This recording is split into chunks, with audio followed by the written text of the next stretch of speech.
Question number one क्या पूछ रहा है कि सॉल्युबिलिटी ऑफ एल्काइल मेटल के सॉल्ट है जिसको पानी में डाला गया है, तो उसकी सॉल्युबिलिटी बताना है। जब कैटायन में पानी के मॉलिक्यूल जुड़ जाएंगे तो रिलेटिव डिग्री ऑफ हाइड्रेशन, कितने पानी के मॉलिक्यूल्स पे जुड़ेंगे।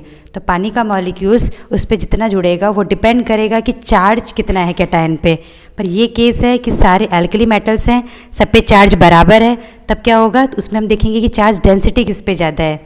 जिस पे चार्ज डेंसिटी ज़्यादा होगा पानी के मॉलिक्यूल्स उसके ऊपर ज़्यादा कनेक्ट हो जाएंगे।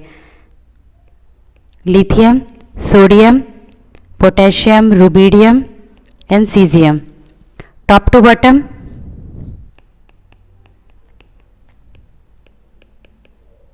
साइज इंक्रीजेस, साइज इनका बढ़ रहा है। अगर हम चार्ज पे लें, चार्ज सब पे बराबर है। चार्ज डेंसिटी, एक छोटा सा कैटायन है, उस छोटा सा लिथियम उस पर पॉजिटिव चार्ज, रुबिडियम उससे बड़ा पॉजिटिव और सीजियम बड़ा पॉजिटिव। तो चार्ज की डेंसिटी सबसे ज़्यादा कहाँ पे है, छोटे के ऊपर पॉजिटिव, यहाँ पे पॉजिटिव चार्ज की डेंसिटी बहुत ज़्यादा है। तो वाटर के मॉलिक्यूल्स इसके ऊपर बहुत ज़्यादा आके कनेक्ट हो जाएंगे। पानी के जितने नंबर्स ऑफ मॉलिक्यूल्स होंगे ये बहुत ज़्यादा होंगे। तो जितना ज़्यादा चार्ज डेंसिटी उतना ज़्यादा वाटर के मॉलिक्यूल्स उस पर ज़्यादा आके अटैच होंगे। इसका ऑप्शन हो जाएगा बी। इसी क्वेश्चंस को थोड़ा और डिटेल में देख लें। अगर ये पूछा जाता है कि साइज ऑफ एल्काइल मेटल्स के सॉल्ट इन वाटर साइज बताना है, तो साइज का ऑर्डर क्या होता, साइज इन एक्वस।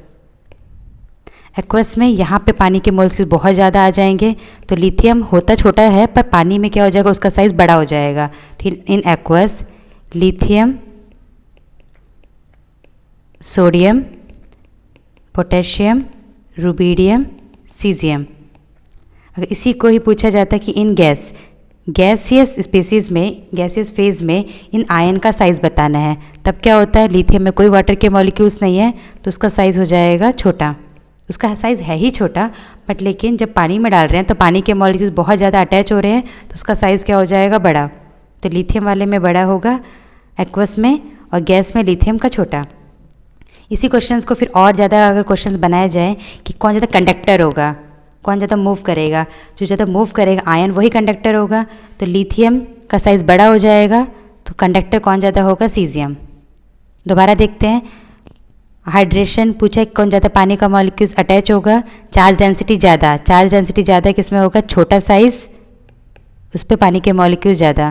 तो lithium, degree of hydration more, size lithium का ज़्यादा, कंडक्टिविटी लिथियम का साइज़ बड़ा है तो वो मूव नहीं कर पाएगा, तो सीजियम अच्छा कंडक्टर होगा।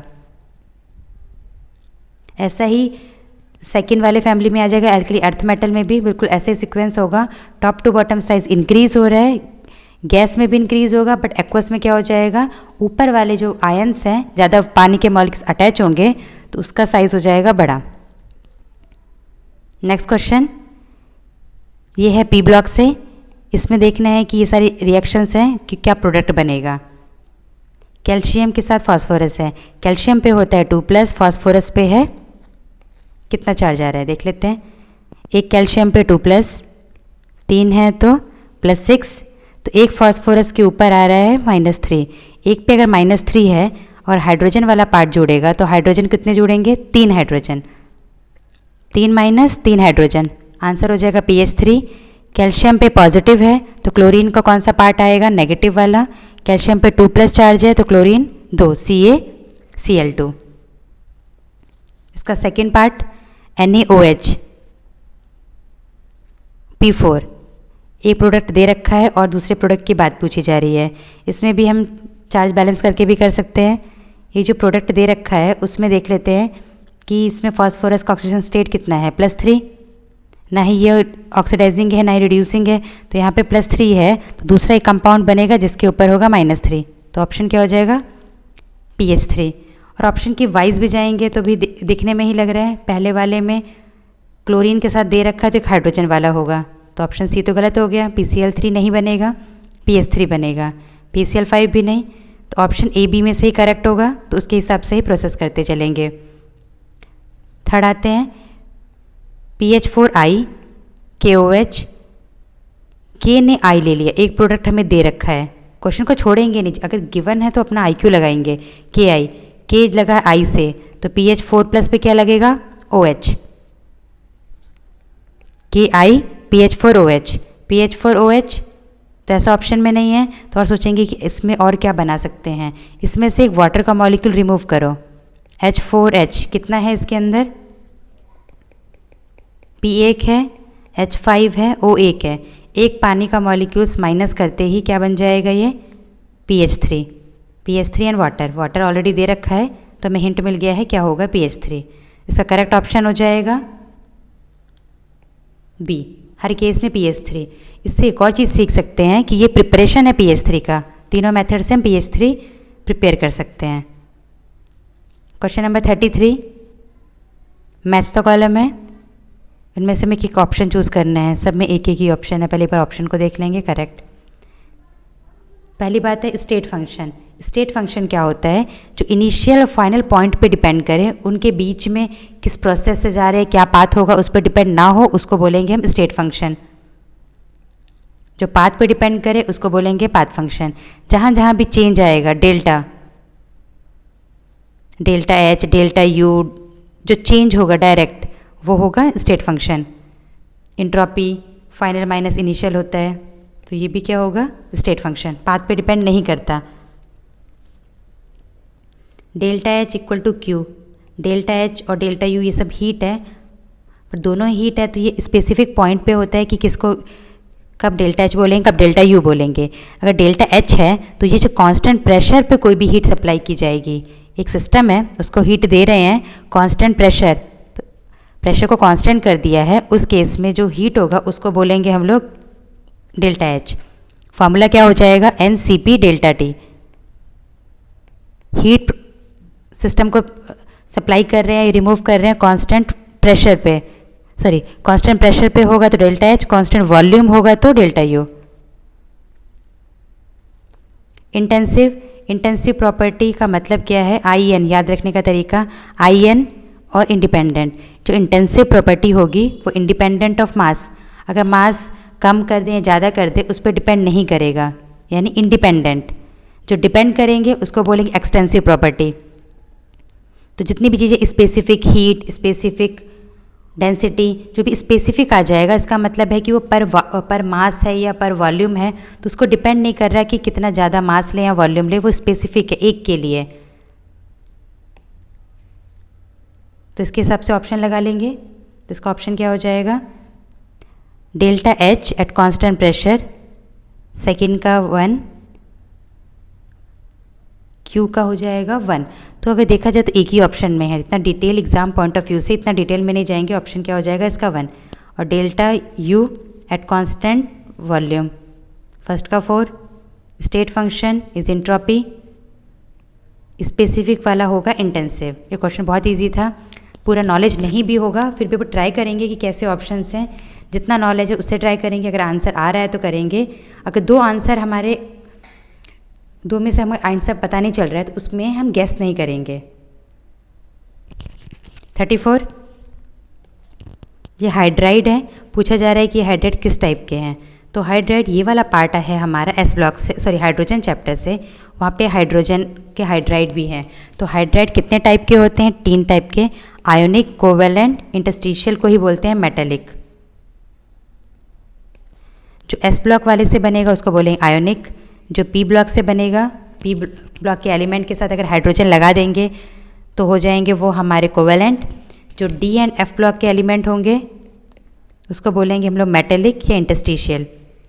पी ब्लॉक में भी फिर कैटेगरी है, लाइक CH4, कार्बन 4 बॉन्ड बना रहा है, इसके पास 8 इलेक्ट्रॉन है, कोई डेफिशिएंट नहीं है, ये होंगे प्रिसाइज। NH3 8 इलेक्ट्रॉन है बट उसके पास है लोन पेयर। वाटर, HF, इन सब के पास है लोन पेयर। ये लोन पेयर वाले कोवेलेंट हाइड्राइड है, कोवेलेंट के साथ साथ क्या होंगे, ये इलेक्ट्रॉन रिच।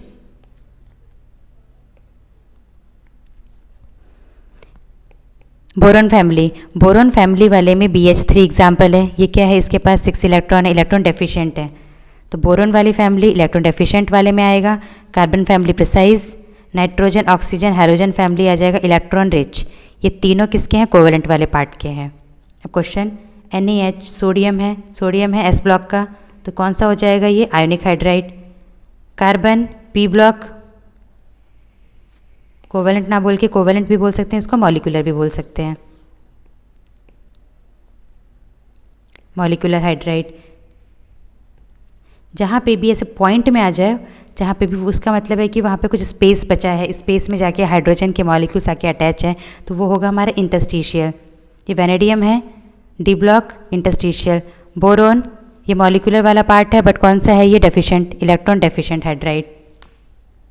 तो इसका ऑप्शन D का 4 डेफिशिएंट एक ही ऑप्शन में है। एक ऑप्शन आ जाए तो उसे मैच कर लेंगे, इतना टाइम नहीं वेस्ट करेंगे एग्जाम पॉइंट ऑफ व्यू से। Next question, question number 35, monoclinic sulphur. Monoclinic ये है हमारा सॉलिड स्टेट वाले चैप्टर से है, उसमें लेंथ और एंगल के बीच में रिलेशन। जो मोनोक्लिनिक होता है उसके अंदर कोई भी लेंथ इक्वल नहीं होती है, पर उसमें दो एंगल 90 डिग्री है, तो इसका ऑप्शन हो जाएगा D।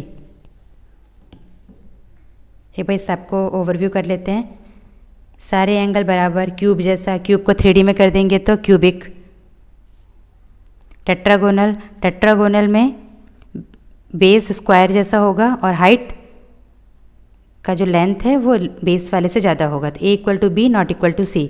इसमें सारे एंगल 90 होंगे, तो इसको क्या किया, पहले ये बनाया बेसिक, फिर इसको थोड़ा सा लंबा कर दिया, तो हमारा हो गया टेट्रागोनल। ऑर्थोरोम्बिक, ऑर्थोरोम्बिक रोम्बिक जैसा, इसमें कोई भी एंगल बराबर नहीं होंगे पर सारे 90 डिग्री होंगे। हेक्सागन, हेक्सागन को 3D में ऊपर बना देंगे तो ये हो गया hexagonal. AB equal, height is not equal, दो एंगल 90 के होंगे, एक एंगल 120 के होंगे। मोनोक्लिनिक, दो 90 एक 90 नहीं होगा। ट्राइक्लिनिक, तीनों में से कोई भी बराबर नहीं होगा, ना साइड ना angles. Rhombohedral, all lengths are equal, सारे एंगल बराबर होंगे पर वो 90 डिग्री नहीं होंगे, इसको याद रखना है। क्वेश्चन नंबर 36, ये क्वेश्चन है सरफेस केमिस्ट्री से। Which of the plot is adsorption isobar at the constant pressure की बात करें। कीमोसॉर्प्शन दो टाइप का होता है, फिजियोसॉर्प्शन और कीमोसॉर्प्शन। कीमो मतलब है ये केमिकल रिएक्शन से बनेगा, तो किसी भी केमिकल रिएक्शन का क्या होता है, पहले बॉन्ड बनने के लिए एक्टिवेशन एनर्जी तक जाना पड़ेगा, तो जो एक्टिवेशन एनर्जी तक पहुंचना है उसको बोलेंगे हम लोग, वो किस पे डिपेंड करता है, टेम्परेचर पे। तो टेम्परेचर बढ़ाने से स्टार्टिंग में इंक्रीज़ होगा जब तक बॉन्ड बन गया है, फिर उसके बाद अगर हम टेम्परेचर इंक्रीज़ करेंगे तो हमारी एड्जॉर्प्शन का रेट क्या हो जाएगा, डिक्रीज़। कीमोसॉर्प्शन, ऐसे एक मॉलिक्यूल, एक सरफेस लेते हैं एड्जॉर्बेट, इस सरफेस को बेंट बोलेंगे, इस पे आके जो कुछ चिपक रहा है गैस के मॉलिक्यूल वो है एड्जॉर्बेट। टेम्परेचर बढ़ाएंगे तो गैस के मॉलिक्यूल्स क्या होंगे, यहाँ से उड़ते जाएंगे, तो जितना ज़्यादा हीट होगा या टेम्परेचर इंक्रीज़ करेंगे एड्जॉर्प्शन का प्रोसेस डिक्रीज़ हो जाएगा, ये याद रखना है। तो टेम्परेचर इंक्रीज़ तो प्रोसेस नहीं बढ़ेगा, ये टेम्परेचर बढ़ा रहे प्रोसेस बढ़ रहा है, तो ये वाला ऑप्शन हो गया हमारा गलत। टेम्परेचर बढ़ा रहे हैं, इंक्रीज़ हो रहा है, ये भी गलत। इन दोनों में से एक ऑप्शन ठीक होगा, पर यह है कीमोसॉर्प्शन। केमिकल रिएक्शन होने के लिए पहले टेम्परेचर फेवर करेगा, तो पहले टेम्परेचर सब बढ़ेगा, एक पर्टिकुलर पॉइंट के बाद डिक्रीज़ हो जाएगा। करेक्ट ऑप्शन होगा हमारा बी। कीमोसॉर्प्शन के लिए ये, और फिजियोसॉर्प्शन होता तो जिसमें बॉन्ड नहीं बनाना है, सिंपल वंडरवॉल इंटरेक्शन है, ना ही कोई एक्टिवेशन एनर्जी चाहिए, तो फिजियोसॉर्प्शन का ये होता। टेम्परेचर बढ़ाने से ज़्यादा टेम्परेचर होगा तो adsorption decrease, temperature increase adsorption decreases. पर कीमो में एक पर्टिकुलर टाइम तक हमें बढ़ाना होगा जब तक रिएक्शन प्रोसीड ना कर जाए। क्वेश्चन नंबर 37, डी ब्लॉक के एलिमेंट्स हैं, पैरामैग्नेटिक और डायमैग्नेटिक पूछा है। तो पैरा क्या होंगे, जब जब अनपेयर्ड इलेक्ट्रॉन्स होंगे, अनपेयर्ड इलेक्ट्रॉन को क्या बोलेंगे, पैरा।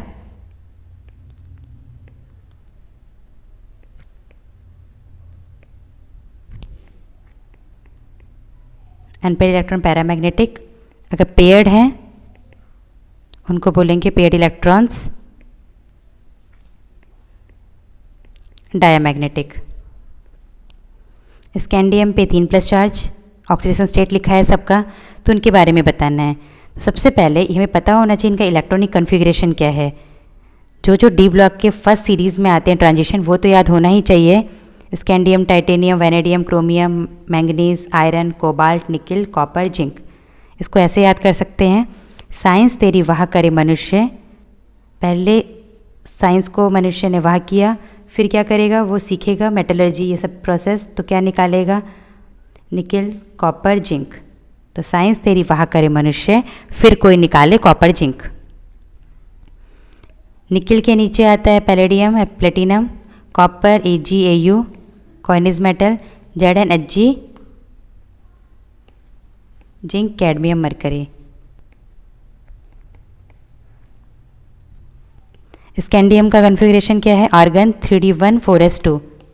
अगर इसमें से 3 इलेक्ट्रॉन रिमूव कर दें 3+, तो इलेक्ट्रॉन पहले आउटर मोस्ट सेल से जाएगा S से, फिर 3 जाना है, 2 यहाँ से गए, 1 यहाँ से जाएगा, तो क्या हो जाएगा, ये आर्गन 3d0 4s0।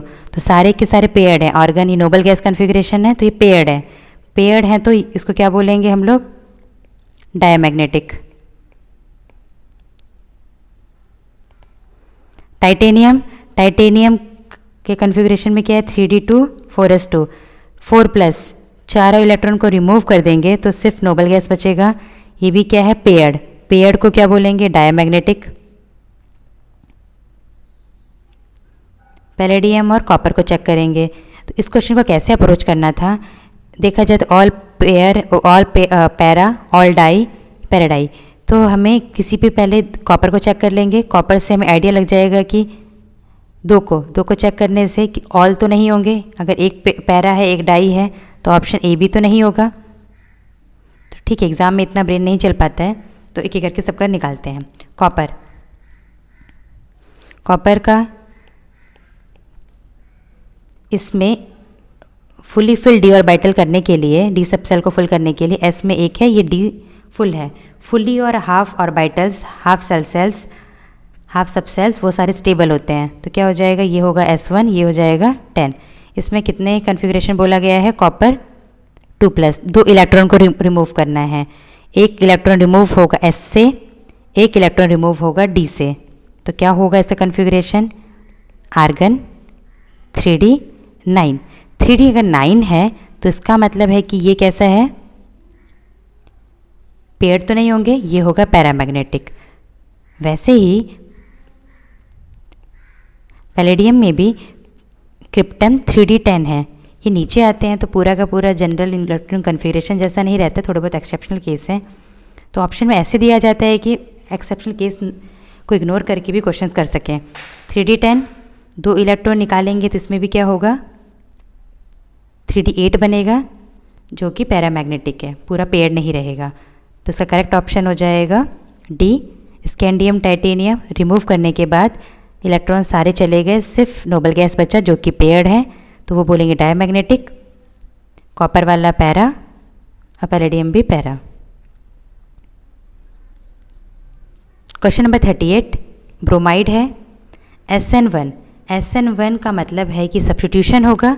सब्स्टिट्यूशन कौन से ऑर्डर की होगी, 1 ऑर्डर। अगर इसका ऑर्डर 1 है, इंटरमीडिएट बनता है कार्बोकेटायन। तो क्या चेक करना है हमें, स्टेबिलिटी ऑफ कार्बोकेटायन। कौन सा कार्बोकेटायन ज़्यादा स्टेबल है, यहाँ पे प्लस प्लस प्लस। तो पहला वाला जो प्लस है वो रेजोनेंस में है, सेकंड वाला और फर्स्ट वाले में। यहाँ पे ये रेजोनेंस स्टेबलाइज है,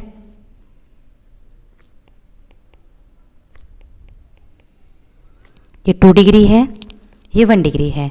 यहाँ पे दोनों साइड से उसको हाइपर कॉन्जुगेशन मिल रहा है और इसको एक साइड से ही।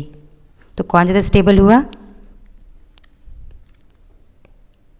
डबल बॉन्ड के साइड वाले कार्बन पे है, डबल बॉन्ड के ऊपर नहीं, डबल बॉन्ड के साइड वाले कार्बन पे, तो उसको बोलेंगे हम लोग एलाइलिक। ये एलाइलिक पोजीशन है, ये होगा resonance stabilise.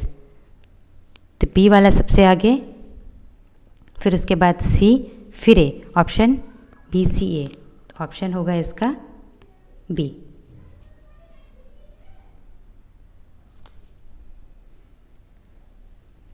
Question number 39, dehydration of the following in increasing order. Option में सारे इंक्रीजिंग है, तो डिहाइड्रेशन का मतलब है कि रिमूवल ऑफ H2O। H2O को रिमूव करना है। तो H2O कैसे रिमूव होगा? एक OH और एक साइड में H। तो रिमूव करके देखेंगे, ये वाला पार्ट तो ओनली बेंजीन है, बेंजीन का H रिमूव नहीं होगा। इसमें से जब H2O रिमूव करेंगे तो पॉसिबल नहीं है, क्योंकि एरोमेटिक कंपाउंड है, वो डिस्टेबलाइज हो जाएगा। इसमें H2O रिमूव किया, इसमें साइड वाले कार्बन से रिमूव, साइड वाले कार्बन के हाइड्रोजन को रिमूव करने पे डबल बॉन्ड, इसको रिमूव करने पे एल्कीन। ये एल्कीन है एरोमेटिक वाला पार्ट। तो बनने के बाद कंपाउंड स्टेबल होना चाहिए। सबसे ज़्यादा स्टेबल कौन सा है? ये वाला। तो डिहाइड्रेशन का प्रोसेस फास्ट होगा, क्योंकि प्रोसेस होने के बाद कंपाउंड स्टेबल है। तो सबसे ज़्यादा फास्ट कौन सा होगा? 4। इसमें 2 पाई बॉन्ड है जो रेजोनेंस स्टेबलाइज है, बना है, पहले एक था अब 2 हो गए, तो कंपाउंड स्टेबल है। डिहाइड्रेट करने के बाद एल्कीन, ये एल्कीन भी स्टेबल है। तो क्या चेक करना है हमें? Stability of alkene.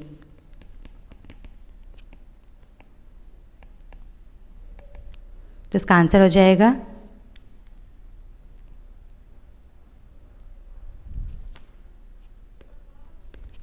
ए। 4 सबसे ज़्यादा, फिर 3, फिर 2, फिर 1। 1 में होगा ही नहीं। बेंजीन के ऊपर डायरेक्टली कोई अटैच है कोई भी ग्रुप, उसको रिमूव करना ये वो इजी नहीं है। ना ही वहाँ पे डायरेक्टली न्यूक्लियोफाइल सब्स्टिट्यूशन होगा, ना ही एलिमिनेशन होगा, इतना इजी नहीं है, वो डिस्टेबलाइज हो जाएगा। नेक्स्ट क्वेश्चन, ये हाफ लाइफ दे रखा है रेडियो एक्टिव कंपाउंड का। हाफ लाइफ देने का मतलब है कि, और रेडियो एक्टिव है, रेडियो एक्टिव डिके कैसा होता है? First order. फर्स्ट ऑर्डर के साथ साथ इसमें एक और बात है कि ये टेम्परेचर पे डिपेंड नहीं करता। नॉर्मल जो केमिकल काइनेटिक्स की रिएक्शन है वो टेम्परेचर पे डिपेंड करती है, पर ये वाला टेम्परेचर पे डिपेंड नहीं करेगा। फर्स्ट ऑर्डर की रिएक्शन क्या होगा? KT = ln A0/80। ये इक्वेशन हमें पता है। अब देखते हैं कि दिया क्या है। T हाफ दे रखा है, T हाफ से हम लोग K निकाल सकते हैं। T हाफ क्या होता है? ln2/K, और रेडियो एक्टिव में K की जगह लैम्डा वर्ड यूज़ करते हैं। K भी कर सकते हो, कोई प्रॉब्लम नहीं है। फिर बोल रखा है कि हमें उस टाइम का बताना है, कुछ कंडीशन दे रखी है। Would was only 80% the carbon 14 activity. Would में अभी इतना बचा है, ओनली 80, तो इसका मतलब है कि ये फाइनली 80% है। जब भी परसेंटेज की बात आए तो क्या मानना है? शुरू में 100 और बाद में जितना परसेंट दे रखा होगा। तो इनिशियली क्या है, इसको लिख लेते हैं ln, इनिशियली 100 और बाद में हो जाएगा 80, 2.303 लैम्डा। लैम्डा का मतलब वही रेट कांस्टेंट वाला K है। लैम्डा कहाँ से निकाल सकते हैं? T हाफ से। यहाँ से लैम्डा आ गया, ये वाला पार्ट, इसको यहाँ पुट कर देंगे। इसको सॉल्व करने पे जो ln की वैल्यू आएगी, ln को लॉग में जो कन्वर्ट करेंगे, एक सेकेंड, यहाँ पे 2.3, एक मिनट, यहाँ पे लॉग होगा क्योंकि बाहर 2.303 लिख दिया है, तो ये लॉग। इसको सॉल्व कर लेंगे, बहुत इजी है। इसका आंसर सॉल्व करने पे क्या आ जाएगा?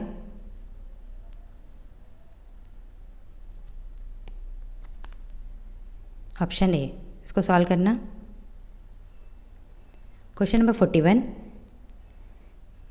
एक ऑर्गेनिक का रिएक्शन है, अल्काइल हैलाइड चैप्टर से है। KOH, alcoholic KOH, HBr, CH3ONa, ये इस टाइप का है। इसमें भी प्रोसेस करते हैं, क्या है?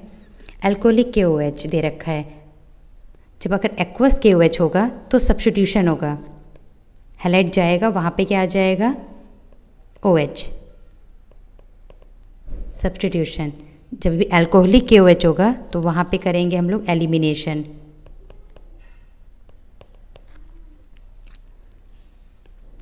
ब्रोमीन, दोनों साइड हाइड्रोजन है तो कोई भी हाइड्रोजन रिमूव कर सकते हैं, दोनों से सेम प्रोडक्ट बन रहा है। अगर सेम नहीं बनता तो हम उसको देखते हैं कि कहाँ पे एल्कीन स्टेबल हो रही है, स्टेबल एल्कीन बनाना था। ये होगा एलिमिनेशन। और कौन सा एलिमिनेशन होगा? सेट जेफ होता। दो पार्ट है, 1, 2 पोजीशन है 1 and 2। HBr डाल रहे हैं पर in presence of peroxide H2O2। Peroxide के प्रेजेंस में होता है तो वहाँ होता है एंटी मार्कोनिकॉफ एडिशन। तो ब्रोमीन कहाँ जुड़ेगा? बाहर वाले कार्बन पे, क्योंकि पैरोक्साइड है। पैरोक्साइड के प्रेजेंस में HBr शो करता है एंटी मार्कोनिकॉफ रूल। यह है खरास इफेक्ट या पैरोक्साइड इफेक्ट। ये प्राइमरी हैलाइड है, इसमें क्या डाल रहे हैं? CH3O Na plus O-। जब भी माइनस प्लस हो तो ये है मेटल वाला पार्ट। हम ऑर्गेनिक रिएक्शन पढ़ रहे हैं तो मेटल वाले को अटैक नहीं कराना है, हमें ऑर्गेनिक वाले पार्ट पे देखना है। O पे माइनस, प्राइमरी है तो सब्स्टिट्यूशन, अगर टर्शरी होता तो एलिमिनेशन। प्राइमरी पे क्या प्रेफर करेंगे? सब्स्टिट्यूशन। ये आएगा और ये निकल जाएगा। इस पे नेगेटिव है तो ये प्रोसेस होगा एक ही स्टेप में, SN2। इस कार्बन से ब्रोमीन गया और OCH3 आके जुड़ गया। जो ब्रोमीन गया है वो Br माइनस के फॉर्म में है और वहाँ पे कंपाउंड में सोडियम था तो Na प्लस। साइड प्रोडक्ट क्या बनेगा? NaBr। Alcoholic KOH elimination, HBr peroxide anti Markovnikov addition, CH3ONa substitution as well as elimination. Primary है तो सब्स्टिट्यूशन, टर्शरी है तो एलिमिनेशन। तो इसका करेक्ट ऑप्शन कौन सा होगा चेक कर लेते हैं। एलिमिनेशन, ब्रोमीन, 2 ब्रोमीन जोड़ा है, गलत। एक जगह H जोड़ेगा, एक जगह Br। एंटी मार्कोनिकॉफ, ऑप्शन इसका डी होगा। सारे ऑप्शन बहुत इजी से हैं। Next question, freezing point. ये वाला क्वेश्चन है सॉल्यूशन चैप्टर से। 1 मोलल है, सॉल्यूशन की मोलैलिटी दे रखी है 1 मोलल और NaCl है वो डिसोसिएट हो रहा है 100%। तो NaCl डिसोसिएट हो रहा है, तो डिसोसिएशन जब भी होता है तो एक टर्म होता है वेंटो फैक्टर, उसका वैल्यू है I = 1 + n-1 अल्फ़ा। और n क्या है? जितने भी होंगे, जैसे ये NaCl है तो यहाँ पे 1, यहाँ पे 1, तो n की वैल्यू क्या हो जाएगी इसके लिए? 2। AlCl3, इसके लिए n की वैल्यू हो जाएगी 4। जितने भी ब्रेक होंगे आयंस उसको ऐड कर देंगे, वो होगा हमारा n की वैल्यू। Kf वाटर का दे रखा है, फ्रीजिंग पॉइंट पूछा है तो कॉलिगेटिव प्रॉपर्टी का फॉर्मूला लगा लेते हैं। ΔTF = IKFM। I Vento factor 100% dissociate होगा तो एक Na+ होगा, एक Cl-, तो 2 आयन हो जाएंगे। Kf की वैल्यू है 1.81, मोलैलिटी दे रखा है, जस्ट पुट करेंगे तो ΔTF आ गया 3.72 डिग्री सेल्सियस। ये है चेंज। तो अभी हमारे पास ऐसे 2 ऑप्शन हैं B and D, तो इन दोनों में से कौन सा सही होगा? तो ध्यान रखना है कि ये हमारा क्या आया है? ΔTF यानी change in the freezing point, और कॉलिगेटिव में क्या होता है? Depression in freezing point.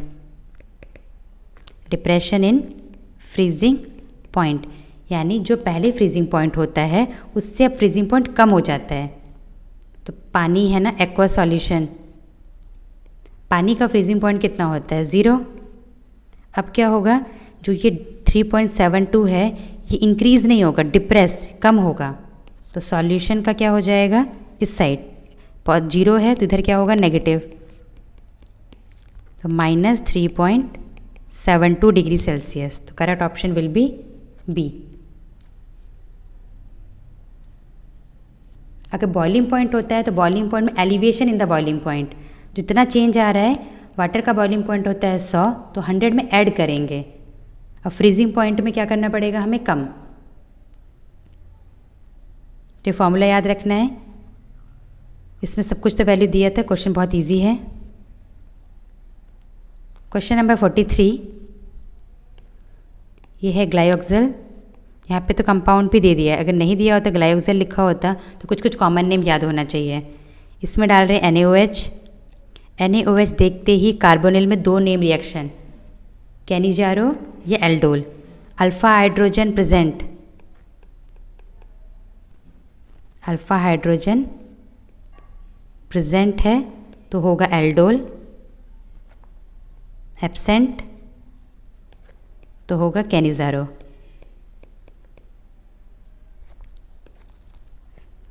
इसमें नेक्स्ट वाले कार्बन पे एक भी अल्फा हाइड्रोजन नहीं है, sp3 हाइब्रिडाइज होना चाहिए, अल्फा हाइड्रोजन नहीं है तो रिएक्शन होगा ये कैनिजारो। कैनिजारो में हमें 2 मॉलिक्यूल लेना पड़ता है, 2 एल्डिहाइड, पर एक ही कंपाउंड में 2 एल्डिहाइड प्रेजेंट है तो इसको बोलेंगे हम लोग इंट्रामॉलिक्यूलर। एक ही कंपाउंड में प्रेजेंट है तो एक्सटर्नली किसी को लेने की ज़रूरत नहीं है। तो एक होता है रिडक्शन वाला प्रोडक्ट, एक होता है ऑक्सीडेशन वाला। तो एक बनेगा अल्कोहल CH2OH और दूसरा बन जाएगा carboxylic acid salt. Carboxylic acid नहीं, सॉल्ट बनेगा। तो कौन सा ऑप्शन हो जाएगा? Option C.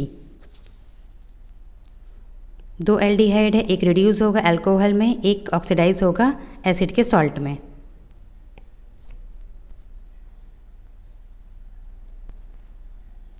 Next question, NaBH4 ये बोरोन है।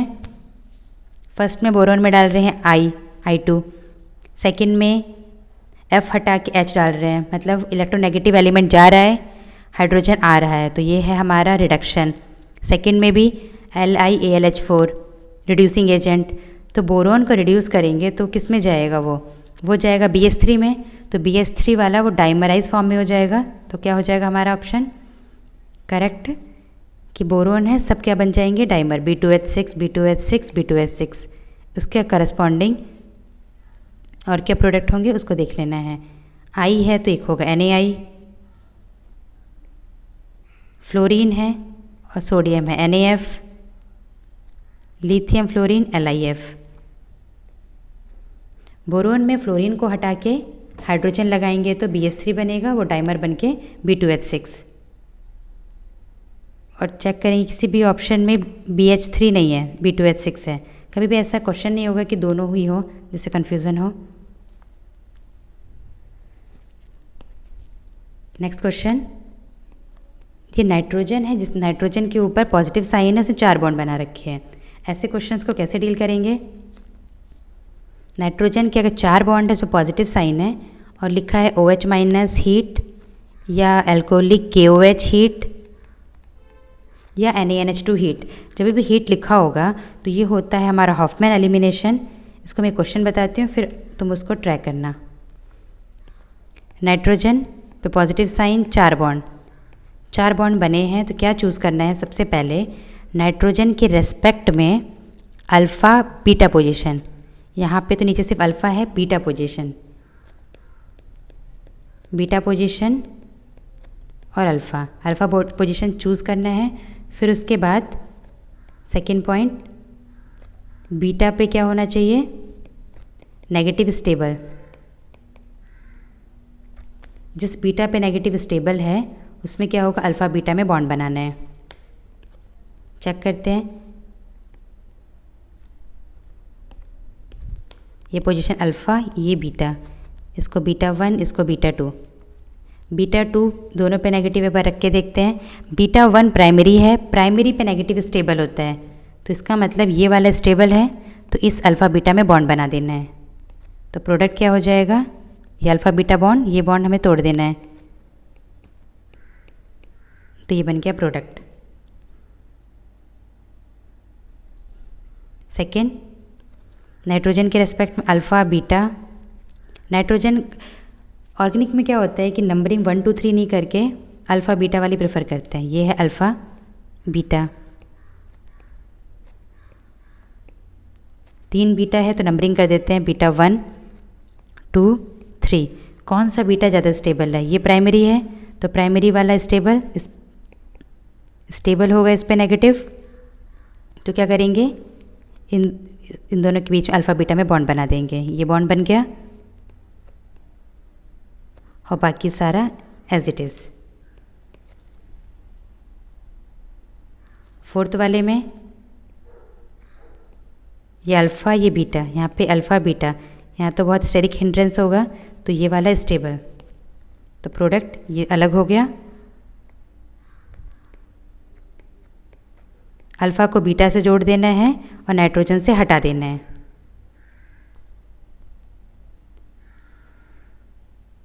इसका एक्चुअली मैकेनिज़्म ऐसा होता है,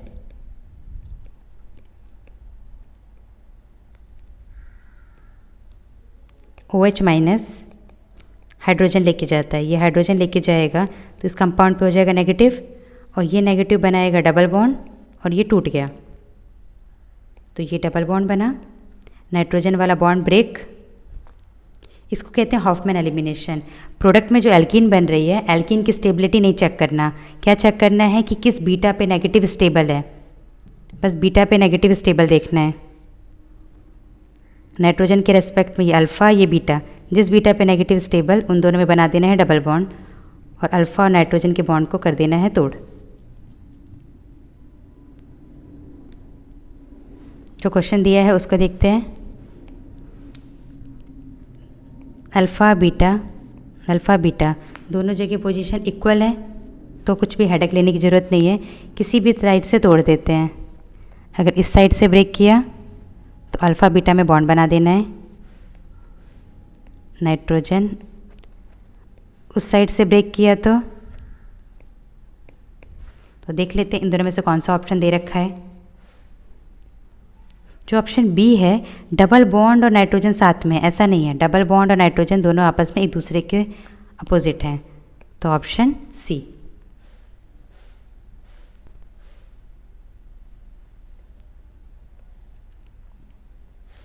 क्वेश्चन नंबर 46 में है डायपोल मोमेंट। डायपोल मोमेंट होता है म्यू से रिप्रेजेंट करते हैं डेल इंटू एल। ये एल्काइल हैलाइड में एनसीईआरटी के जो फर्स्ट कॉलम बना है वहीं पे ये रिलेशन लिखा है, जो बार बार बोला जाता है कि इसको याद रखना है। किसका डायपोल मोमेंट ज़्यादा होगा, जिसका डेल ज़्यादा होगा। डेल किसका ज़्यादा है, फ्लोरीन ज़्यादा इलेक्ट्रोनेगेटिव है तो ज़्यादा विड्रॉ करेगा, ये थोड़ा कम, ये और कम। तो सबसे ज़्यादा एक्सपेक्टेड किसका होना चाहिए था, फ्लोरो वाले का। पर एक्चुअल में क्या है कि dipole moment L delta into L दोनों का मल्टीप्लिकेशन है। इस केस में क्या है, क्लोरीन जीत जाता है, क्लोरीन के पास डेल्टा भी सफिशिएंट है और बॉन्ड लेंथ भी इंक्रीज़ हो रहा है, तो इसका सबसे ज़्यादा क्या हो जाएगा, सबसे ज़्यादा डायपोल मोमेंट हो जाएगा CH3Cl का। सिर्फ अगर डेल्टा से देखते तो फ्लोरीन जीतता, लेंथ से देखते तो आयोडीन, दोनों ही अपोजिट हैं, एक के पास डेल्टा है तो एक के पास लेंथ है, बट लेकिन इनके बीच में ये वाला जीत गया, इसके पास दोनों है, दोनों नॉलेज है। ओके, तो correct option arrange the decreasing order, तो सबसे ज़्यादा होगा क्लोरीन, दो ऑप्शन में है तो ऑप्शन बी, क्योंकि उसके बाद फ्लोरीन आएगा।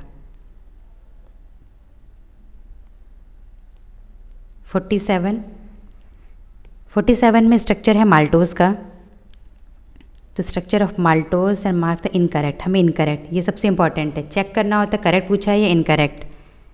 Maltose is composed of the glucose, तो ग्लूकोज के लिए जहाँ पे O है, ये उसको सोच लो कि ये आँख है, तो वहाँ से अगर ऊपर है CH2OH तो ऊपर नीचे जस्ट अप डाउन, ये है, इसका मतलब ग्लूकोज है। इस साइड भी ये आँख, CH2OH ऊपर, फिर यहाँ पे O था, OH था, नीचे ऊपर नीचे, तो यानी ये ग्लूकोज ही है। अगर ये ग्लूकोज है, अब नंबरिंग, ये करेक्ट है statement. C1 of the glucose 1, oxygen से जो पहले वाला है तो उसको बोलते हैं 1, कार्बन नंबर 1, यहाँ ऑक्सीजन है 1 2 3 4, 1 और 4 में लिंकेज है, ये ऑप्शन भी करेक्ट। 2 मिलके जुड़े हैं तो डाइसैकेराइड्स, ये भी करेक्ट। क्वेश्चन में पूछा है कि नॉन रिड्यूसिंग, हमें कैसा पता चलेगा कि कौन रिड्यूसिंग है। रिड्यूसिंग के लिए क्या चेक करना है, एक कार्बन उस पे है OH और उसी पे हो OR, इस टाइप से होगा, उस कार्बन पे H होना चाहिए, OH एंड OR, ये 3 चीज़ की रिक्वायरमेंट है। Carbon OH H OR। ऐसे देखते हैं, ऐसा कोई भी कंपाउंड में इतने सारे, कहीं एक भी मिल जाएगा तो बोल देंगे वो रिड्यूसिंग है। इस पे देखो H भी है, नीचे OH और इस साइड OR, तो इसका मतलब है कि ये कैसा है, reducing, reducing sugar. Condition HOH OR, ये तीनों चीज़ चेक करना है। इधर की साइड H है OH है, पर इधर तो नहीं है, तो कंपाउंड में कहीं एक भी पॉइंट पे मिल जाएगा तो हम बोलेंगे रिड्यूसिंग। जो गिवन कंपाउंड है वहाँ पे ये कंडीशन है, तो इसका करेक्ट ऑप्शन क्या हो जाएगा, C, क्योंकि हमें बताना इनकरेक्ट, ऑप्शन के हिसाब से है C, बट लेकिन A B D are correct, C is incorrect, हमें रिपोर्ट करना था इनकरेक्ट। तो गिवन जो माल्टोज है वो रिड्यूसिंग शुगर है। 48 ये वाला पार्ट है केमिस्ट्री इन एवरीडे लाइफ, तो इसमें जो पार्ट है ये याद रखना है। तो ये मुझे याद है तो इसलिए मैंने इसका आंसर लगा दिया है, रिलीफ टेंशन। इसके लिए तो कोई हिंट नहीं है, तो मे बी अगर तुम जो दवाई खाते हो या किसी घर में देखते हो तो पीछे नाम पढ़ लिया करो, नाम पढ़ने से आइडिया लग जाएगा कि किसके लिए यूज़ हो रहा है। नहीं पता है तो इस क्वेश्चन को स्किप करना बेटर है, नेगेटिव करने से बेटर। 49 ये ओर है, ये मेटलर्जी चैप्टर से है। मेटलर्जी चैप्टर में जो सल्फाइड ओर है उसको कंसंट्रेशन करने के लिए फ्रोथ फ्लोटेशन प्रोसेस यूज़ करते हैं। एक कंटेनर लेते हैं जिसमें हम ओर डालते हैं और एयर के साथ साथ उसको रोटेट करते हैं। ये अप एंड डाउन होगा, एयर ऊपर जाएगा तो जिस एयर के ऊपर और पार्टिकल चिपक जाएंगे। देखो एयर का बबल है, बबल हमेशा ऊपर जाएगा, तो बबल पे क्या आएगा, और पार्टिकल, और ऊपर आ गया, फिर इसको हम दूसरे कंटेनर में कलेक्ट कर लेते हैं। ये करते हैं सल्फाइड ओर के लिए। तो सल्फाइड ओर में अगर हमारे पास दोनों सल्फाइड हैं तो दोनों ही आ जाएंगे ऊपर, फिर मिक्स हम सेपरेट कैसे करेंगे, तो क्या करते हैं स्टार्टिंग में ही प्रोसेस में एक डिप्रेशन डाल देते हैं जो एक को रोक देगा ऊपर आने से, एक ऊपर आ जाएगा, तो वो है हमारा NaCN। ये जस्ट NCERT की लाइन लिखी है। तो NaCN है, PBS को ऊपर आने देता है, ZNS को डिप्रेस कर देता है। तो क्या कर देता है, NaCN प्रिवेंट्स ZNS, प्रिवेंट रोकता है, और PBS को ऊपर आने देता है। तो ऑप्शन बी इज़ करेक्ट। ये NCERT की डायरेक्ट लाइन है। क्वेश्चन नंबर 50, एटॉमिक नंबर से पीरियड बताना है। इलेक्ट्रॉनिक कन्फिग्रेशन लिखो, उससे ये इजी हो जाएगा, इसके लिए कोई डिस्कशन की ज़रूरत नहीं है।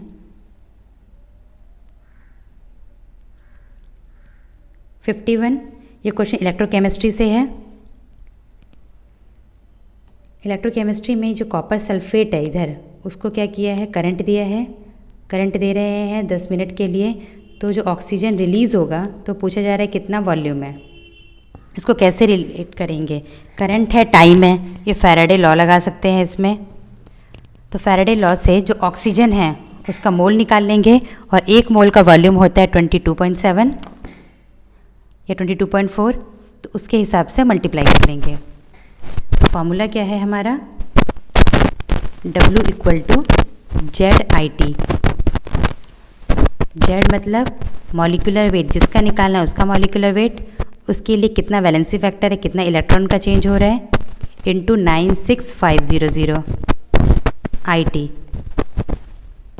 ये फॉर्मूला याद रखना है।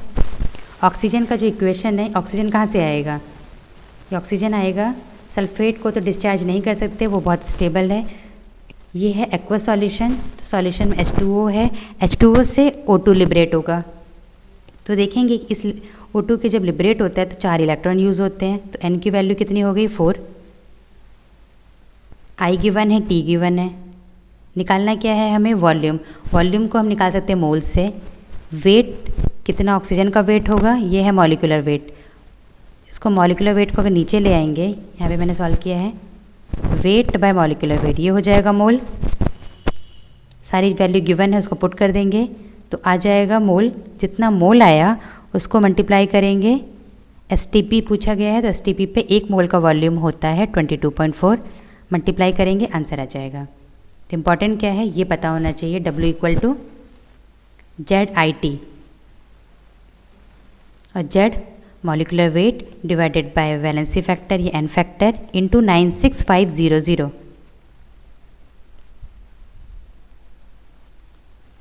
और इस इलेक्ट्रॉन के लिए पानी से अगर H2 गैस निकलेगा या O2, इसके लिए इलेक्ट्रॉन होंगे 4। Question number 52। इस क्वेश्चन में एक कॉम्प्लेक्स कंपाउंड है, ये कोऑर्डिनेशन 12th के बुक का क्वेश्चन है। कोऑर्डिनेशन नंबर है X, ऑक्सीडेशन नंबर बोल दिया है Y, उनका समेशन दोनों निकालना है। एक निकालने से आंसर की बात नहीं होगी, दोनों निकालना है। तो सबसे पहले निकालते हैं ऑक्सीडेशन नंबर। ऑक्सीडेशन नंबर कैसे निकाल सकते हैं? K4, एक पोटेशियम पे चार्ज होता है, सॉरी एक पे एक चार्ज है, 4 है तो 4 × 1। थोरियम का निकालना है तो Y मान लिया।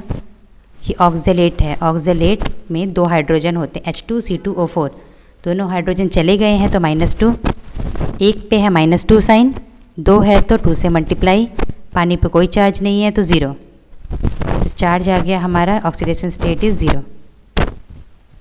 जहाँ भी ऑक्सीडेशन स्टेट निकालना है तो ऐसे पूरा का पूरा मान लेंगे, सबका वैल्यू पुट कर देंगे = 0। यहाँ पे अगर 3 होता तो यहाँ पे 3 × 1 लिखते, 5 होता तो 5 × 1, क्योंकि हमें पता है इस पे एक चार्ज है। अगर यहाँ पे मैग्नीशियम होता तो मैग्नीशियम पे 2 चार्ज, तो वी विल मल्टीप्लाई विद 2। ये हो गया ऑक्सीडेशन नंबर। अब आ जाते हैं कोऑर्डिनेशन नंबर। कोऑर्डिनेशन नंबर का मतलब होता है कि कितने साइड से उसको इलेक्ट्रॉन पेयर डोनेट कर रहे हैं। ऑक्जेलेटो का स्ट्रक्चर C2O4, उस पर 2 माइनस, एक इस ऑक्सीजन से एक इस ऑक्सीजन से, एक बार में वो 2 इलेक्ट्रॉन पेयर को डोनेट कर सकता है। ये है बाइडेंटेड। तो 2 ऑक्जेलेटो है, एक डोनेट कर सकता है 2 साइड से, 2 हैं तो टोटल 4 हो गए। पानी मोनोडेंटेड है, एक बार में एक ही लोन पेयर डोनेट कर सकता है। तो टोटल कितने डोनर साइड हो गए? 1 2 3 4 5 6। तो कोऑर्डिनेशन नंबर हो गया 6। समेशन बताना है तो 6 + 0, आंसर हो जाएगा 6।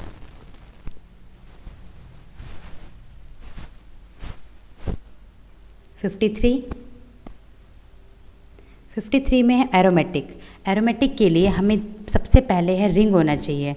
सारे ऑप्शन में रिंग है और पूरे रिंग में कॉन्जुगेशन, सब रिंग में कॉन्जुगेशन है। काउंट करेंगे पाई इलेक्ट्रॉन्स, अगर 2 4 के टेबल में है 4 8 12 पाई इलेक्ट्रॉन्स, तो वो हो जाएंगे एंटी एरोमेटिक। 2 6 10 ये हो जाएंगे एरोमेटिक। नेगेटिव चार्ज को काउंट करना है 2 पाई इलेक्ट्रॉन। पाई बॉन्ड के 2 इलेक्ट्रॉन्स हैं, इसको भी काउंट करेंगे 2 पाई इलेक्ट्रॉन्स। पॉजिटिव चार्ज का मतलब कुछ इलेक्ट्रॉन नहीं है, 0। अब स्टार्ट करते हैं पहला वाला। पूरे रिंग में है, एक ही पाई बॉन्ड है तो 2 पाई। नेगेटिव को 2 मानना था और इसको भी 2, 4 पाई। 2 पाई है इधर, एक नेगेटिव है, तो टोटल कितने हो गए? 6 पाई। 2 2 4 2 6 पाई इलेक्ट्रॉन।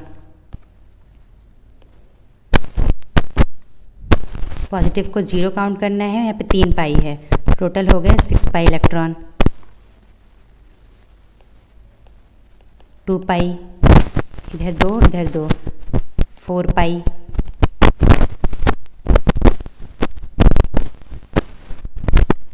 ये हो जाएगा हमारा 6 पाई इलेक्ट्रॉन।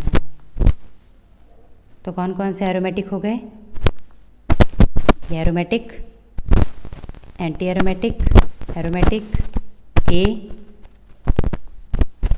ए मतलब एंटी, ए फॉर एरोमेटिक।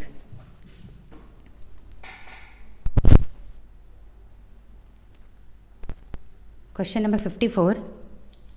इनमें से कौन से मेटल है जो एसिड को रिप्लेस कर दें? नहीं, कैन रिप्लेस, एक minute, how many of these metal can replace easily from acid? Acid से ईजिली रिप्लेस कर दिया जाए तो इसका मतलब है कि वो रिएक्टिविटी सीरीज में कम हो।